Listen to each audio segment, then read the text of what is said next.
warahmatullahi wabarakatuh.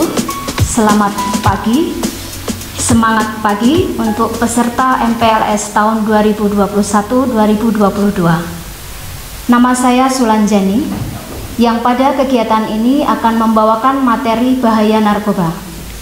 Anak-anakku, saya akan memulai materi ini dengan himbauan dan ajakan kepada kalian semua untuk menjaga diri kalian masing-masing dari bahaya narkoba. Sebagai generasi yang akan meneruskan estafet kepemimpinan bangsa, kita harus menjadi pribadi yang sehat dan kuat, baik secara fisik maupun secara mental. Di akhir kegiatan, kalian harus mengisi lembar kegiatan yang akan kita kirimkan setelah paparan ini. Kalian harus mengirimkannya kembali kepada kami.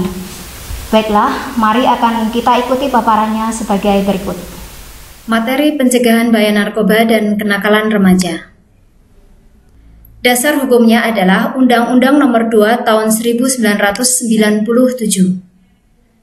yang isinya adalah narkotika adalah zat atau obat yang berasal dari tanaman atau bukan tanaman, baik sintetis maupun semi-sintetis, yang dapat menyebabkan penurunan atau perubahan kesadaran, hilangnya rasa, mengurangi sampai menghilangkan rasa nyeri, dan dapat menimbulkan ketergantungan. Narkotika dibagi menjadi 3 golongan. Golongan A, daya adiktif sangat tinggi, tidak berguna bagi pengobatan, hanya digunakan untuk penelitian. Contohnya adalah ganja, kokain, dan heroin. Golongan B adalah golongan dengan daya adiktif tinggi, berguna untuk kedokteran. Contohnya adalah morfin dan petidin. Golongan C adalah golongan dengan daya adiktif ringan. Ini berguna bagi kedokteran. Contohnya adalah kodein.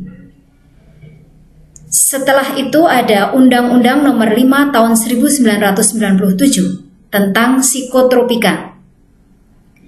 Psikotropika adalah zat atau obat baik alamiah maupun sintetis, bukan narkotika yang berkhasiat psikoaktif, melalui pengaruh selektif pada susunan saraf pusat yang menyebabkan perubahan khas pada aktivitas mental dan perilaku.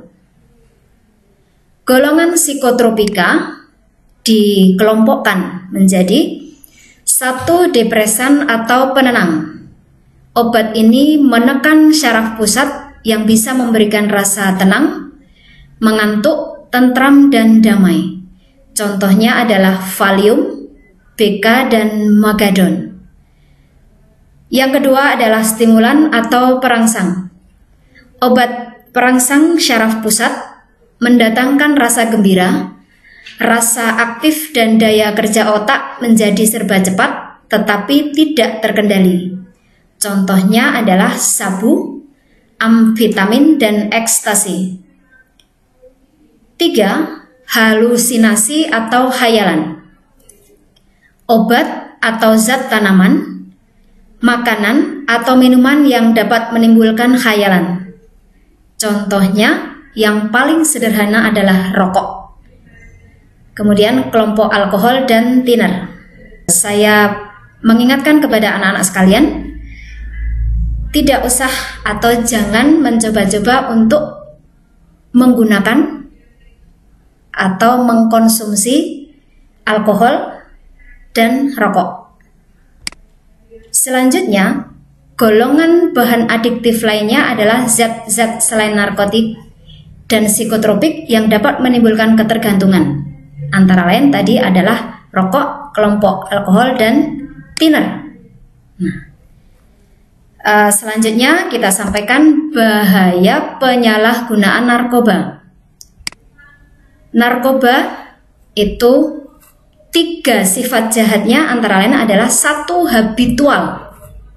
Habitual itu adalah terbiasa, akrab, familiar dengan narkoba, selalu ingin bertemu, selalu mencari, dan sangat membutuhkan. Yang kedua adalah adiktif. Adiktif ini diartikan sebagai tidak dapat berpisah. Bila terpisah timbul rasa sakit. Yang ketiga adalah toleran. Toleran ini kondisi di mana tubuh menuntut dosis yang harus selalu naik atau lebih tinggi. Anak-anakku, jadi jika kalian sudah terkena atau kecanduan narkoba, maka akan sangat sulit untuk menghentikan. Dampak narkoba terhadap negara, ya, secara individu, fisik dan mental seseorang akan terganggu. Secara fisik kita akan ketagihan yang tadi sudah disampaikan di atas, bahwa kalau kita tidak menggunakan maka kita akan merasa sakit. Kalau kita tidak ketemu maka kita akan kesakitan, ya. Yang kedua adalah keracunan.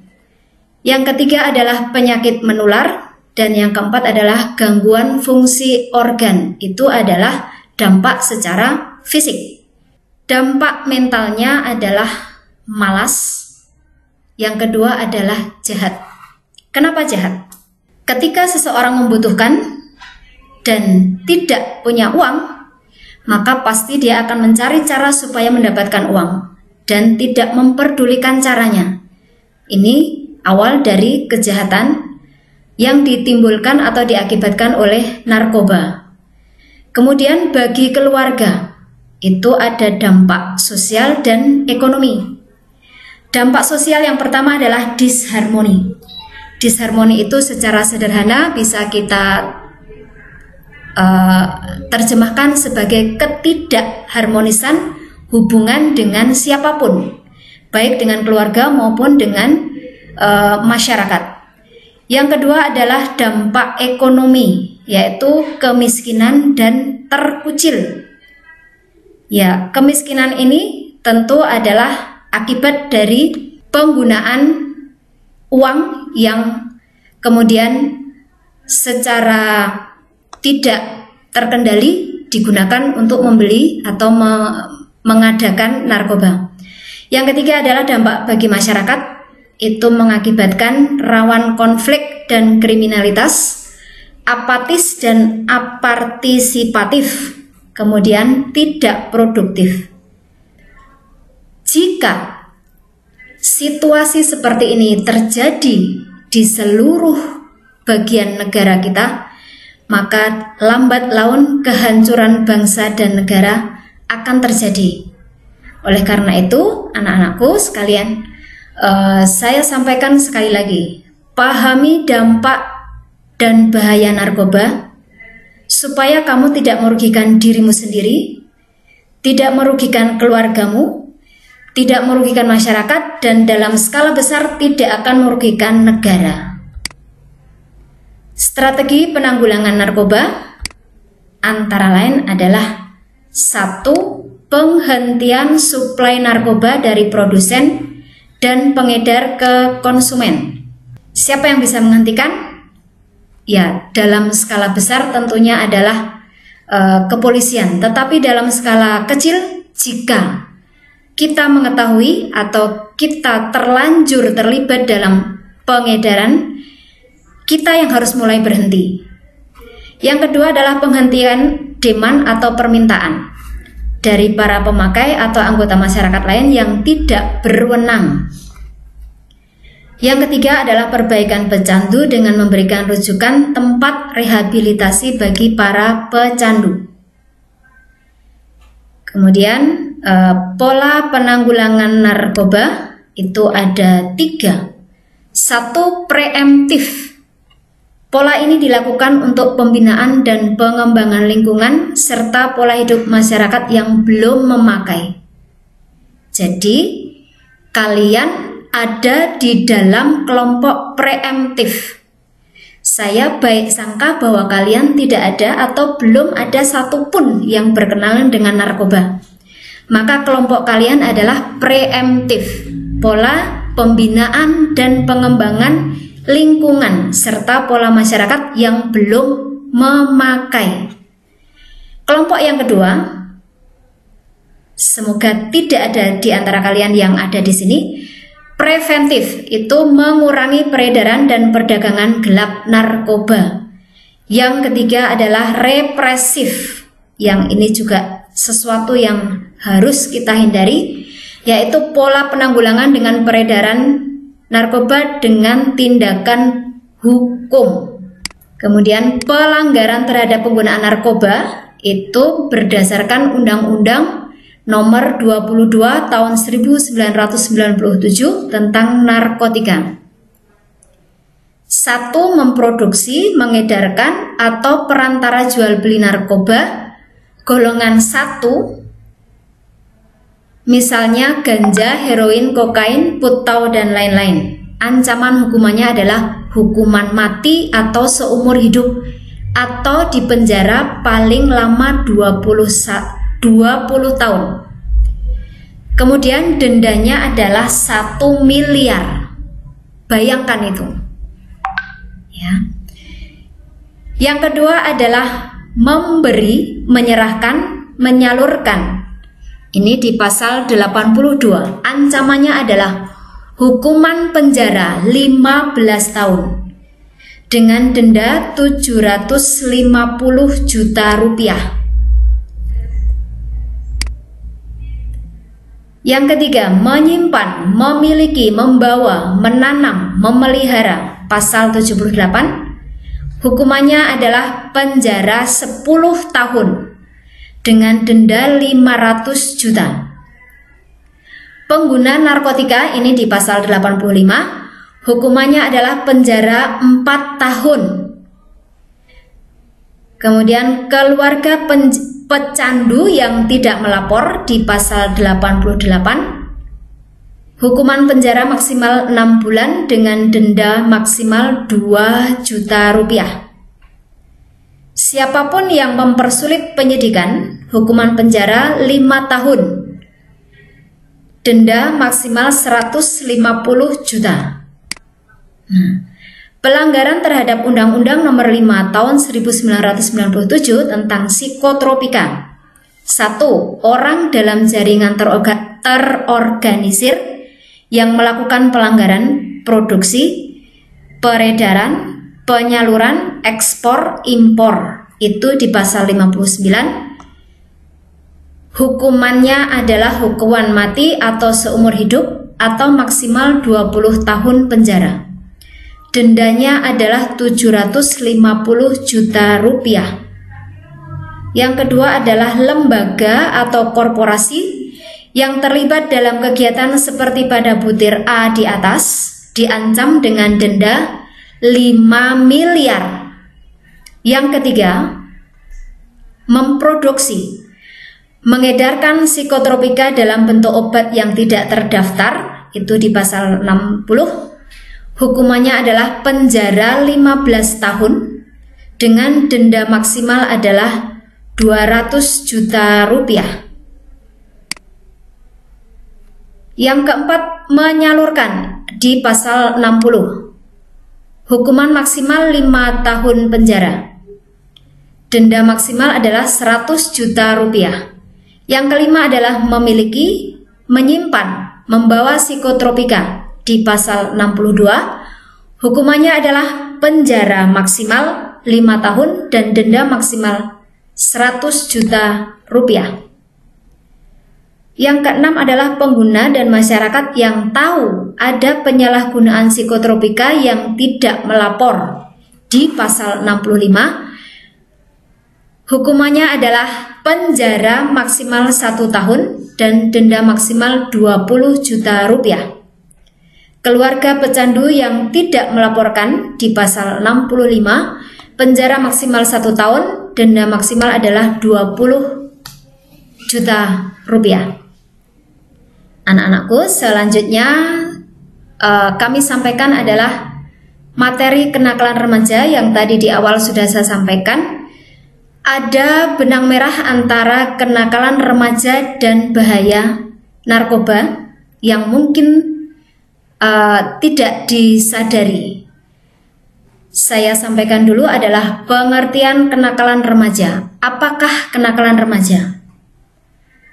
Kenakalan remaja adalah semua perilaku yang menyimpang dari norma-norma hukum pidana yang dilakukan oleh remaja. Siapakah remaja? Remaja itu adalah orang-orang atau seseorang yang berusia antara 13 sampai 18 tahun. Pada usia tersebut, seseorang sudah melampaui masa kanak-kanak namun masih belum cukup matang untuk dapat dikatakan dewasa. Nah, usia ini adalah usia kalian, ya, di mana dianggap ya kalian ini berada pada masa transisi. Masalah kenakalan akan dimulai pada masa transisi ini. Kenakalan remaja mendapat perhatian masyarakat secara khusus sejak terbentuknya peradilan untuk anak-anak nakal. Faktor penyebab terjadinya kenakalan remaja, satu adalah faktor internal, yang kedua eksternal, dan yang ketiga adalah faktor lain.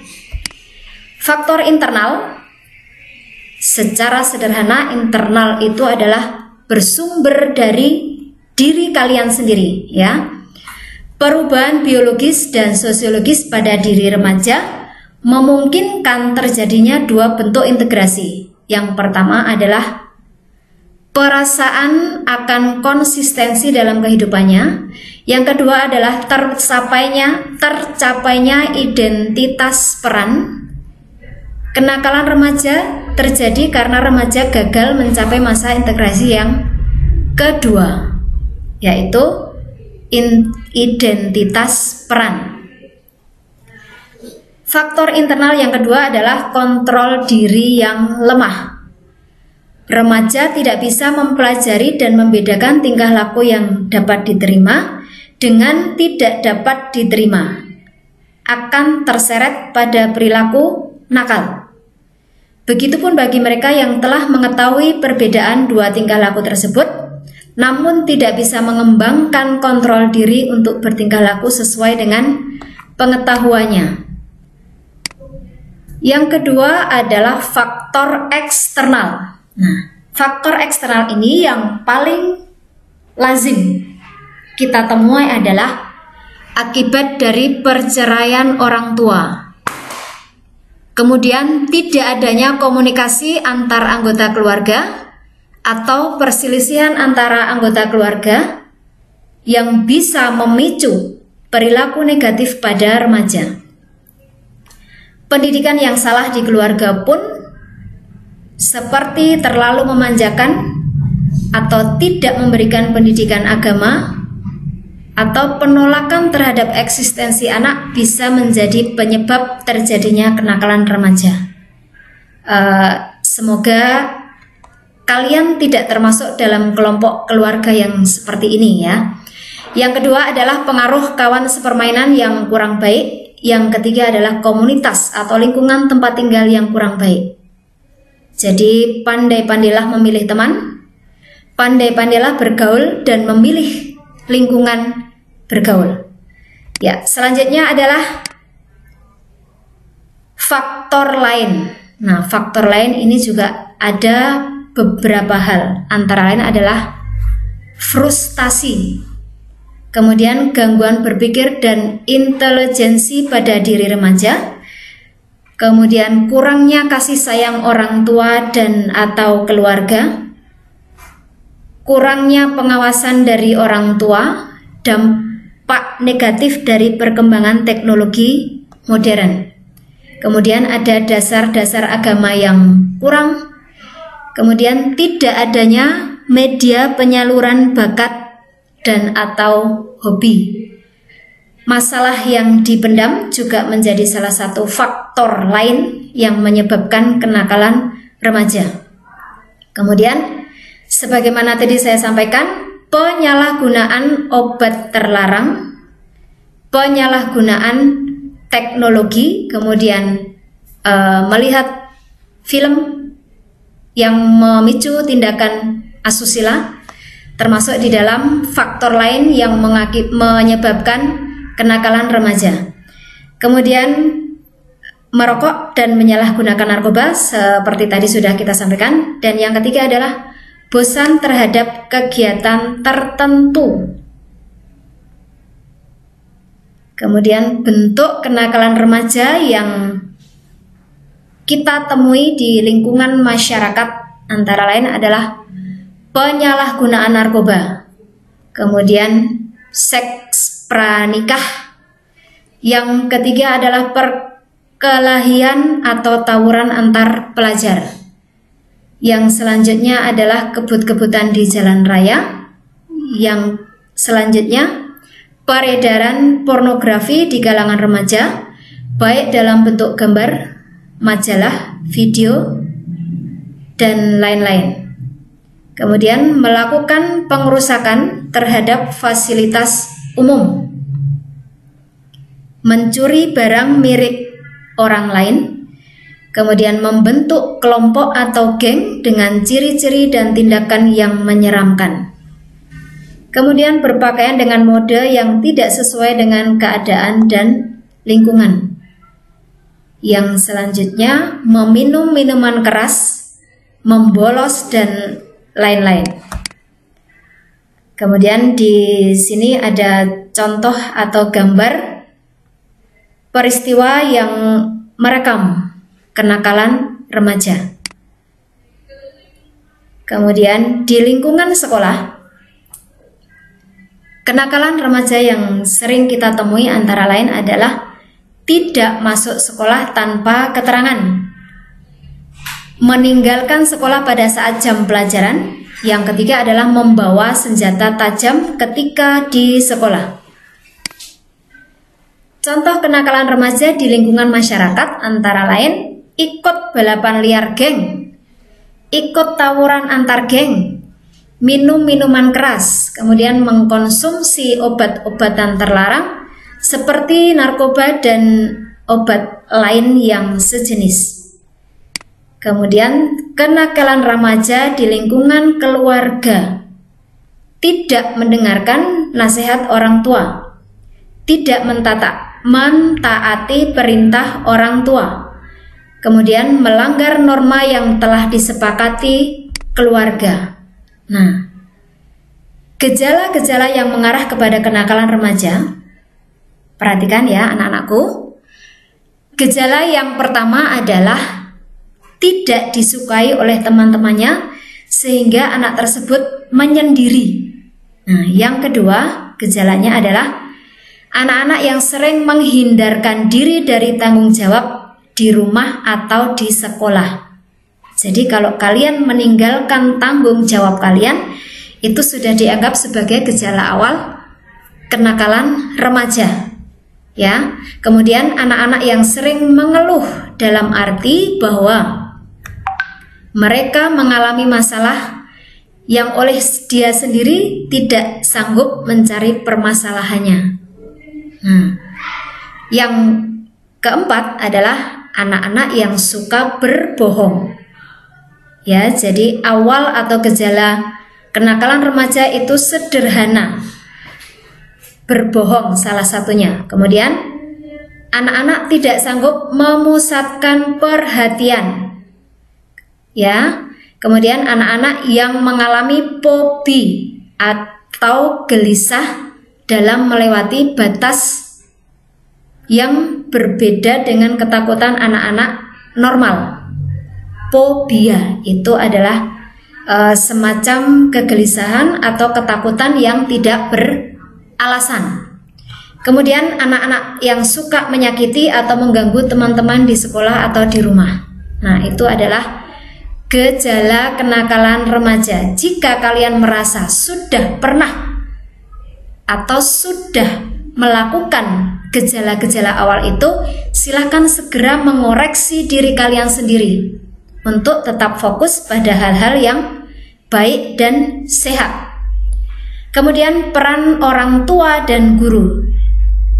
Ya, peran orang tua dan guru mestinya antara orang tua dan guru dan anak ini ada persahabatan. Ya.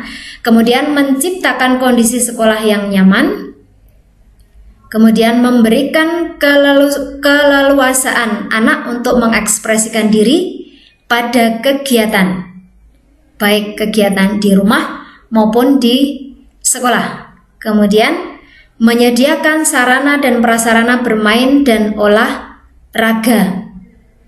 Kemudian meningkatkan peran dan pemberdayaan guru, bimbingan, dan konseling. Kemudian remaja pandai memilih teman dan lingkungan yang baik, serta orang tua memberi arahan dengan siapa dan di komunitas mana remaja harus bergaul. Yang ketujuh adalah remaja membentuk ketahanan diri agar tidak terpengaruh jika ternyata teman sebaya atau komunitas yang ada tidak sesuai dengan harapan. Saya menggarisbawahi bahwa untuk menjadikan kalian remaja yang baik, memang harus ada sinergi antara anak, orang tua, dan guru. Jika kalian berada di dalam kondisi atau di lingkungan yang kurang baik atau teman sepermainan yang kurang baik, maka yang bisa menghindarkan kalian dari kenakalan remaja adalah ketahanan diri. Ya, ketahanan diri. Garis bawahi itu bahwa ketahanan diri itu adalah poin terpenting dari pembentukan karakter remaja yang baik. Saya lanjutkan.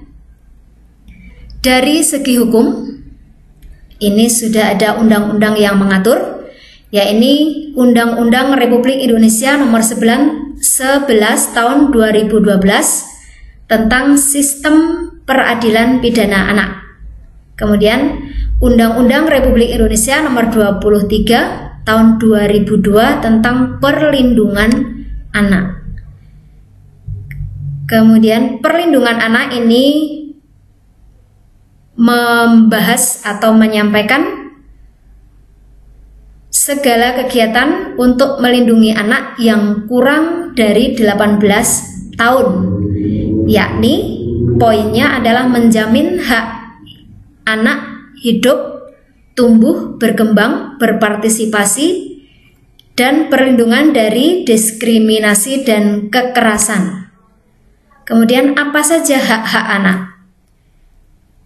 Hak anak itu antara lain adalah kelangsungan hidup, kemudian tumbuh, berkembang, berpartisipasi, terlindung dari kekerasan, kemudian terlindung dari eksploitasi dan diskriminasi. Ini adalah Undang-Undang Perlindungan Anak. Kemudian saran ini tentunya adalah dari berbagai pendapat. Antara lain yang bisa kami sarankan untuk kalian adalah perlu adanya tindakan dari diri kalian sendiri yang tadi sudah kita sampaikan berupa ketahanan diri, kemudian harus bersinergi dengan orang tua, harus pula bersinergi dengan pemerintah untuk mengawasi tindakan remaja agar tidak terjerumus pada kenakalan remaja.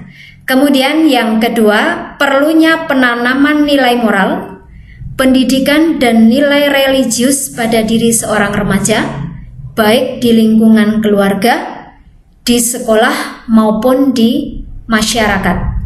Nah, anak-anakku, demikian tadi paparan tentang bahaya narkoba dan kenakalan remaja.